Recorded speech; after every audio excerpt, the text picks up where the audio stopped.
Ration দুর্নীতিকাণ্ডে গ্রেফতার এবং তারপর জামিন সেই জ্যোতিপ্রিয় মল্লিকের পাশে দাঁড়িয়ে তাকে দরাদ সার্টিফিকেট দিলেন তৃণমূল নেত্রী মমতা বন্দ্যোপাধ্যায়। হাবড়া বিধানসভা কেন্দ্রে তৃণমূল প্রার্থী জ্যোতিপ্রিয় মল্লিকের পাশে দাঁড়িয়ে তাকে সার্টিফিকেট দিলেন এবং তিনি মমতা বন্দ্যোপাধ্যায় বলছেন সিপিএম বিজেপির চক্রান্তেই প্রাক্তন খাদ্যমন্ত্রীকে গ্রেফতার করা হয়। জ্যোতিপ্রিয় মল্লিককে সার্টিফিকেট দিয়ে পাল্টা আক্রমণ শানিয়েছেন মমতা বন্দ্যোপাধ্যায়। মমতা বন্দ্যোপাধ্যায় বলছেন, আমার সরকারে বালু যা কাজ করেছে তার কেউ করতে পারেনি। বালুর নামে বদনাম দিয়ে বেড়াচ্ছে, হিংসা করে গ্রেফতার করেছিল। হাবড়া বিধানসভা কেন্দ্রে এবার জ্যোতিপ্রিয় মল্লিককে প্রার্থী করেছে তৃণমূল কংগ্রেস এবং তাকেই দরাদ সার্টিফিকেট দিয়েছেন তৃণমূল নেত্রী। অভিযোগ করছেন মমতা বন্দ্যোপাধ্যায় যে সিপিএম 1.5 কোটি ভুয়ো নাম ঢুকিয়েছিল আর সেই ডাকাতি ধরেছিল বালু। কি বলেছেন একবার শুনুন। বালুর নামে বদনাম দিয়ে বেড়াচ্ছে আমি শুনেছি। হাবড়ার প্রার্থীর নামে জেনে রাখুন, আমার গভর্নমেন্টে বালু যত ভালো কাজ করেছে এ কেউ করতে পারেনি। ওকে হিংসা করে গ্রেপ্তার করেছিল, কোনো প্রমাণ পাইনি। কেন গ্রেপ্তার করেছিল? কারণ সিপিএমের ওই পচা সিপিএম পার্টির 1.5 কোটি লোকের নাম রেশন কার্ডে ঢুকিয়ে দিয়েছিল আর তাদের রেশন ফলস নামে নিজেরা নিত আর পার্টি ফান্ডের টাকা নিত। এই 1.5 কোটি মানুষকে বাদ দিয়েছিল ফলস রেশন কার্ডকে। এই চুরিটা ধরেছিল, এই ডাকাতিটা ধরেছিল বালু। তাই ওরা বিজেপিকে দিয়ে বালুর বিরুদ্ধে এটা করিয়েছে। আজকে যে ডিজিটাল রেশন কার্ড আপনারা পেয়েছেন, এটা কে করেছিল? বালু করেছিল। এই যে রেশন দোকানের মাল আগে পাচার হয়ে যেত, প্রত্যেকটা গাড়ির নাম্বার রাখা, তাকে ট্যাপ করা যে মালটাকে বদলে দিচ্ছে কিনা, ওটা কিন্তু বালু করেছিল, এটা মাথায় রাখবেন। আপনারা জানেন যে রেশন দুর্নীতির অভিযোগে 2023 সালে জ্যোতিপ্রিয় মল্লিককে গ্রেফতার করেছিল এনফোর্সমেন্ট ডিরেক্টরেট। 2023 সালের 27 অক্টোবর রেশন দুর্নীতি মামলায় ইডির হাতে গ্রেফতার হন প্রাক্তন খাদ্যমন্ত্রী এবং 2025-এর 15 জানুয়ারি প্রায় 14.5 মাস জেলবন্দি থাকার পর জামিন পান তিনি। আর একদিকে যখন মমতা বন্দ্যোপাধ্যায় সার্টিফিকেট দিচ্ছেন সেরা কাজ করেছেন তার সরকারে জ্যোতিপ্রিয় মল্লিক বলে দরাদ সার্টিফিকেট মমতা বন্দ্যোপাধ্যায় দিচ্ছেন, তখন পাল্টা প্রশ্ন ছুড়ে দিচ্ছেন সুজন চক্রবর্তী। এত ভালো যদি কাজ করে থাকেন তাহলে মন্ত্রিসভায় ফেরালেন না কেন? কি বলেছেন সুজন চক্রবর্তী শুনুন। মুখ্যমন্ত্রী বলতে আমার খুব খারাপ লাগছে, মিথ্যার শিরোমণি, অসততা এবং অসভ্যতা তার অঙ্গ। হঠাৎ এতদিন পর তার মনে হলো যে বালুর মতন ভালো কেউ নেই। এটা মনে হওয়াটা স্বাভাবিক। বালু নিশ্চয়ই কালীঘাটে অনেক বেশি কিছু দিত। তো মুখ্যমন্ত্রী তাকে মন্ত্রিসভায় বহাল করলেন না কেন? জেল খাটে আসামিদের বিরুদ্ধে বহাল করেছেন তার পদে। অন্য দল থেকে নিয়ে আসা অপরাধীদের ওর দলে বহাল করেছেন, নেতা করেছেন। তো বালুকে কেন মন্ত্রিসভায় বহাল করলেন না? উনি সরকার এসেছেন 11 সালে, বালু অ্যারেস্ট হয়েছে সম্ভবত 24 বা 25 সালে, 14 বছর পর। এই 14 বছর ধরে কি করছিলেন? এত ভালো ভালো কাজ করলো।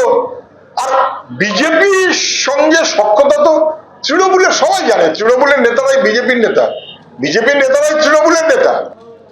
তৃণমূল প্রার্থী জ্যোতিপ্রিয় মল্লিককে দরাদ সার্টিফিকেট দিয়েছেন মমতা বন্দ্যোপাধ্যায়। তিনি অভিযোগ করছেন হিংসা করে, ষড়যন্ত্র করে তাকে ফাঁসানো হয়েছে।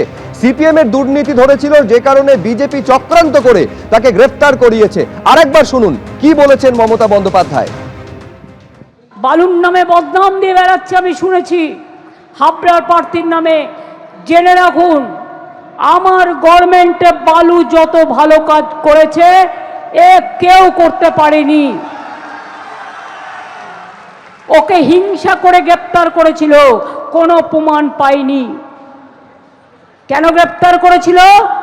কারণ সিপিএমের ওই পচা সিপিএম পার্টির 1.5 কোটি লোকের নাম রেশন কার্ডে ঢুকিয়ে দিয়েছিল আর তাদের রেশন ফলস নামে নিজেরা নিত আর পার্টি ফান্ডের টাকা নিত। এই 1.5 কোটি মানুষকে বাদ দিয়েছিল ফলস রেশন কার্ডকে। এই চুরিটা ধরেছিল, এই ডাকাতিটা ধরেছিল বালু। তাই ওরা বিজেপিকে দিয়ে বালুর বিরুদ্ধে এটা করিয়েছে। আজকে যে ডিজিটাল রেশন কার্ড আপনারা পেয়েছেন, এটা কে করেছিল? বালু করেছিল। এই যে রেশন দোকানের মাল আগে পাচার হয়ে যেত, প্রত্যেকটা গাড়ির নাম্বার রাখা, তাকে ট্যাপ করা যে মালটাকে বদলে দিচ্ছে কিনা, সবটা কিন্তু বালু করেছিল, এটা মাথায় রাখবেন।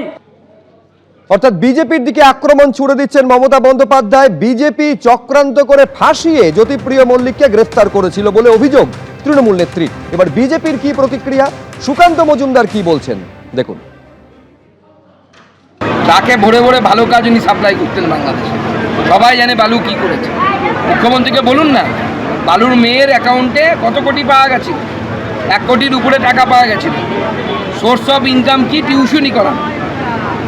আমি তো স্কুলে পড়িয়েছি, কলেজে পড়িয়েছি, ইউনিভার্সিটিতে পড়িয়েছি, দেখুন এইরকম টিউশনি কোনো করতে পারিনি যে 1 কোটি টাকা রোজগার করতে পারবে। আর সেবাটা কি এমন পণ্ডিত যে রোজগার করে, টিউশনি পড়িয়ে রোজগার করে 1 কোটি টাকার মালিক হয়ে গেছে? মুখ্যমন্ত্রীকে বলুন না যুক্তি দিয়ে বোঝাতে। আসি আবহাওয়ার খবরে। চৈত্রের আকাশে দুর্যোগের মেঘ। গাঙ্গেয় পশ্চিমবঙ্গ থেকে তেলেঙ্গানা পর্যন্ত বিস্তৃত রয়েছে নিম্নচাপ অক্ষরেখা, আর তার জেরে সপ্তাহের মাঝামাঝি পর্যন্ত রাজ্য জুড়ে হতে পারে বিক্ষিপ্ত ঝড় বৃষ্টি। চৈত্রে চাঁদি ফাটা গরম, হাঁসফাঁস দশা। এর মধ্যে খানিক স্বস্তির বার্তা দিল আলিপুর আবহাওয়া দপ্তর। মঙ্গলবার থেকে বৃহস্পতিবার পর্যন্ত রাজ্য জুড়ে বিক্ষিপ্ত বৃষ্টির পূর্বাভাস দিয়েছে আবহাওয়া দপ্তর।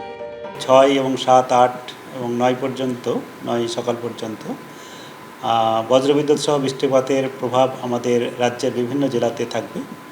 তার মধ্যে আগামী 24 ঘন্টায় যেটা বলা হয়েছে তাতে পুরুলিয়া, বাঁকুড়া, ঝাড়গ্রাম, পূর্ব পশ্চিম মেদিনীপুর, হাওড়া এইসব জেলাতে বজ্রবিদ্যুৎ সহ বৃষ্টিপাত, তার সঙ্গে দমকা হাওয়া 50 থেকে 60 কিলোমিটার পর্যন্ত যাওয়ার সম্ভাবনা রয়েছে। পশ্চিমী ঝঞ্ঝা, সেই সঙ্গে গাঙ্গেয় পশ্চিমবঙ্গ থেকে তেলেঙ্গানা পর্যন্ত বিস্তৃত রয়েছে নিম্নচাপ অক্ষরেখা। এর জেরেই সপ্তাহের মাঝামাঝি পর্যন্ত বৃষ্টির সম্ভাবনা তৈরি হয়েছে। দক্ষিণবঙ্গের পুরুলিয়া, বাঁকুড়া, ঝাড়গ্রাম, পূর্ব পশ্চিম মেদিনীপুর, হাওড়ায় বজ্রবিদ্যুৎ সহ ঝড় বৃষ্টির সম্ভাবনা রয়েছে বলে জানিয়েছে আবহাওয়া দপ্তর। একই সঙ্গে উত্তরবঙ্গের বিভিন্ন জেলাতেও রয়েছে বৃষ্টির পূর্বাভাস। আগামীকালও আমাদের বজ্রবিদ্যুৎ সহ বৃষ্টিপাতের সম্ভাবনা রয়েছে, তবে আগামীকাল দমকা হওয়ার প্রভাবটা কম থাকতে পারে। সেক্ষেত্রে অনেক জায়গাতে হালকা থেকে মাঝারি বৃষ্টিপাত, বজ্রপাত সহ পুরুলিয়া, পূর্ব পশ্চিম বর্ধমান, বীরভূম, মুর্শিদাবাদ, নদিয়া, উত্তর 24 পরগনা এইসব জেলাতে এবং বাকি জেলাতে 30 থেকে 40।